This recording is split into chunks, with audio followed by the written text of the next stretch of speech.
கழக துணை பொதுச் செயலாளர் திரு டிடிவி தினகரன் தன் மீது புனையப்பட்ட பொய் வழக்கை சந்தித்து குற்றமற்றவர் என நிரூபிப்பார் என்று கழக நிர்வாகிகள் உறுதிபட தெரிவித்துள்ளனர். மகத்தான தலைவன் அடக்குமுறைகளையும் ஆபத்துகளையும் அறைகூவல்களையும் துணிச்சலாக எதிர்கொள்ளுகிற ஆண்மையும் ஆளுமையும் நிறைந்த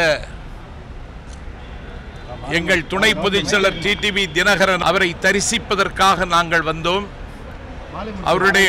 அவருடைய முகத்தை பார்த்த பொழுது நான் அகம் மகிழ்ந்தேன். எந்த சவால்களையும் எதிர்கொள்ளுகிற மனநிலையில் தான் அவர் இருக்கிறார். அவர் எங்கள் தீபஸ்தம்பம். அவரை வெட்டி விறகாக்க துடிக்கிறவர்களிடமிருந்து அவரை காப்பாற்றுவது எங்கள் கடமை. அந்த கடமையில் நாங்கள் வெற்றி பெறுவோம். அண்ணன் சொன்ன மாதிரி அவரை ஆர்வமாக பார்ப்பதற்காக வந்தோம். ஆர்வமாக அவர்களை பார்த்தோம், அவர்களை பார்த்திருக்கிறோம். அவர்கள் அந்த வழக்கை நீதிமன்றத்திலே எதிர்கொள்வார்கள். அவர்கள் மீது தப்பில்லை என்பதை அவர்கள் நிரூபித்து சிங்கமாக வெளியேறுவார்கள் என்பது அண்ணன் சொன்னது போல அதுதான் நடக்கும். அது நடந்தே தீரும். ஆகவே டிடிவி தினகரன் அவர்கள் குற்றமற்றவர் என்பதை நிரூபிக்க அவர்கள் வழக்கு மன்றத்தை சந்திக்க தயாராக இருக்கிறார்.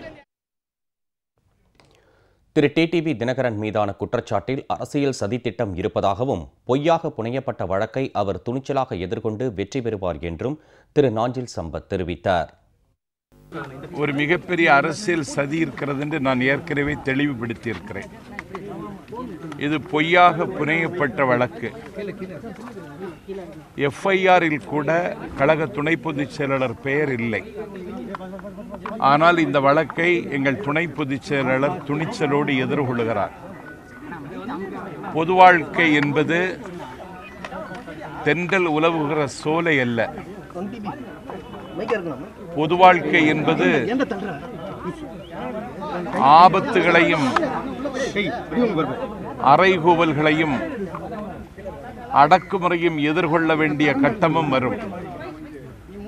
அதுதான் ஒரு தலைவனை உருவாக்கி தரும். அப்படிப்பட்ட ஒரு தலைவனாக இன்றைக்கு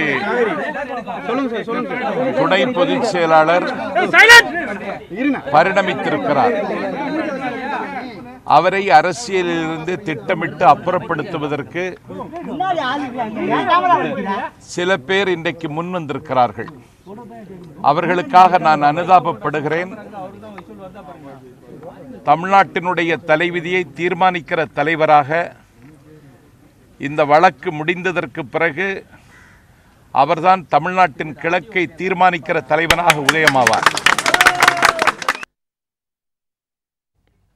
திரு டிடிவி தினகரனுக்கு ஆதரவாக 87 சட்டமன்ற உறுப்பினர்கள் இருப்பதாக கேள்வி ஒன்றுக்கு பதிலளிக்கையில் திரு நாஞ்சில் சம்பத் தெரிவித்தார்.